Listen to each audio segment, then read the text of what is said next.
Quiet on the set. Camera speed. Sound production, take one. Action! Ben Wheatley, a.k.a. Pattern. So I'm a little bit away from the microphone right now, and that's because I have to get some of this iced coffee. I've been up all night again.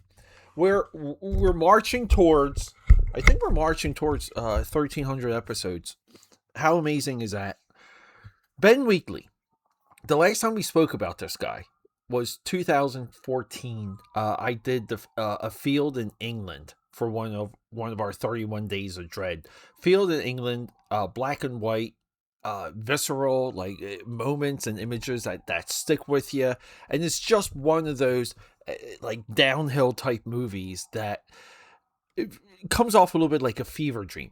I loved it. Now, here's the thing. Ben, amazingly talented. I had no idea that he's been like somewhat regular.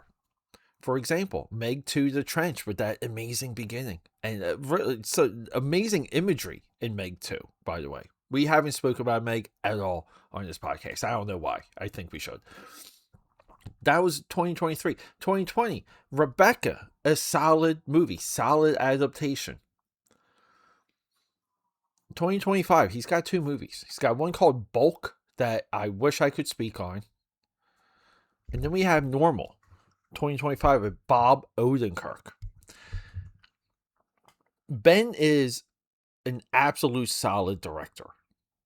When you watch this movie, something happens when you watch things of this quality. You kind of fall into it. And this is a little bit of Bullet Train. We talked about Bullet Train earlier this year. You fall into the ridiculousness of it. And the reason why you fall into the ridiculousness of it is we're kind of moving on all cylinders. Where Ben has a good relationship with Derek Kolstad. This is our screenwriter. The two of them worked on the story. Derek broke away, wrote the screenplay.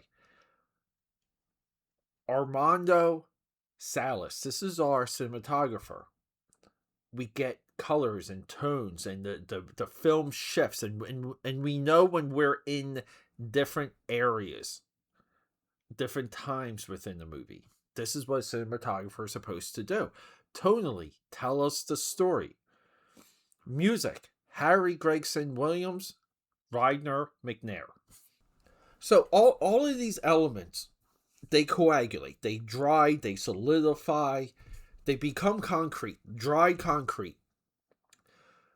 And within that, it's silliness. It's a guy, Bob Odenkirk. He doesn't look like an action star. He's almost like the new Liam Neeson, the over-the-hill action star. Take it, like it's a great title to have. He becomes a sheriff. The town is called Normal.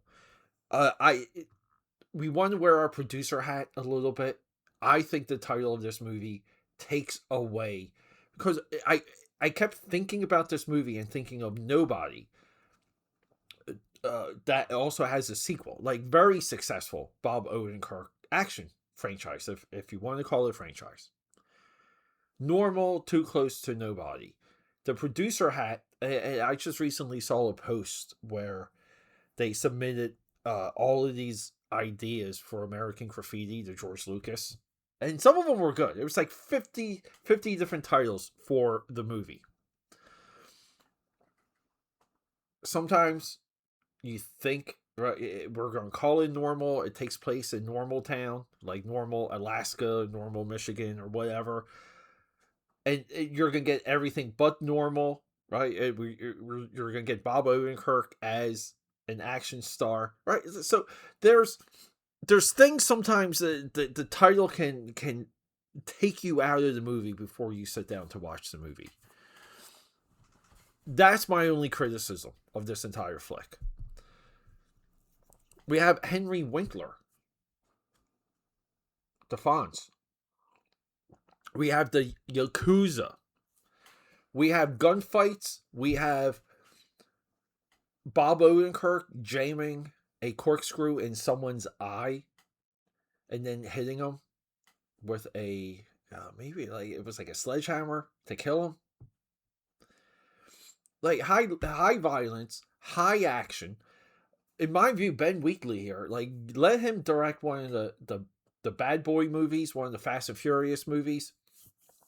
But the movie builds in like a ridiculous ladder to where all of a sudden at the end it's all out war with the Yakuza.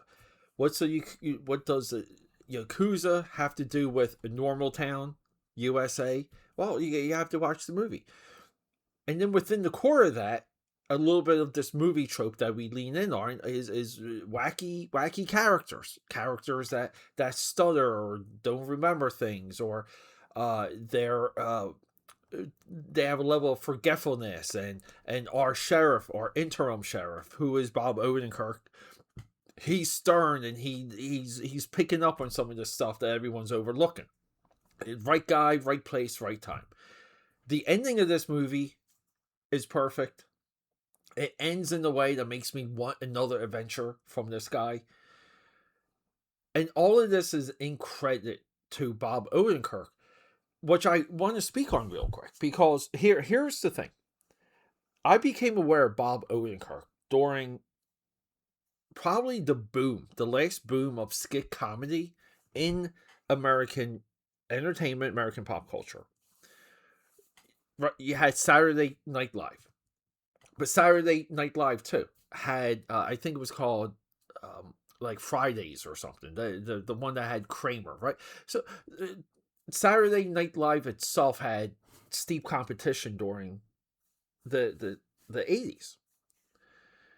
But then the 90s, everyone dogpiled. MTV had The State. Fox had In Living Color, Mad TV. HBO had Mr. Show with Bob and Dave. Bob Odenkirk is collaborating with David Cross. And at one time, David Cross, you guys know him from Men in Black and many, many other movies. I think Men in Black, Small Soldiers. He was everywhere. And Bob Odenkirk was kind of, looked like he was floundering. It wasn't until Breaking Bad that Bob Odenkirk became a part of the American culture, part of the lexicon. But when I was growing up, my friend of mine, John, who's been on this show, we were obsessed with Mr. Show with Bob and Dave. To this day, we still trade videos, memes, and jokes derived from that HBO show. I think Mr. Show with Bob and Dave, and you can go into like Jack Black. We know Jack Black from Mr. Show with Bob and Dave. The level of talent within that show and how many of these people are still like in entertainment, in the game, in front of the camera, behind the camera, retired by now, so on and so forth. It's very deep. But we love this show. This show infected us. And it got into our gray matter, and to this day, we joke about Ronnie Dobbs. And if you don't know about Ronnie Dobbs, you have to go to HBO. I should have checked. Hopefully, it's all on HBO Max. And if it's not on HBO Max, maybe you can purchase it. Maybe you can watch it for free on the Internet Archive or YouTube or another video platform. But pay for it though, guys. Pay for it first. If it's nowhere to be paid for, get it by any means necessary. So Bob Odenkirk, through, I believe, outside of Breaking Bad, his work on Better Call Saul is arguably better than Breaking Bad. It's a way deeper, intricate, webbed character study. You love him, you hate him, you're frustrated by him, you root for him, you root against him. The way that show in its 5 seasons plays with your emotions, it's second to none. And now he's an over-the-hill action star. Nobody, 1, 2. I wasn't a fan of Nobody. Also, Other action movies recently with an N that I'm not a fan of, Novocaine. Not a fan of Novocaine either. But he's got 2 movies there. And Normal here is good enough for another movie. Make this a franchise as well. I just don't think the title is good enough. I don't think the title is there. I think the title is confusing with nobody. I'll take that to the grave. Maybe one of the producers, maybe Bob Odenkirk himself, can call me up and explain it. But AKAPAD, this movie available right now on HBO Max is one hell of a. It's a hell of a fun action movie. And what else do you want when it comes to entertainment? But I'm also a Bob Odenkirk fan. Anything he's in, I will give it a shot. Okay, that's a wrap.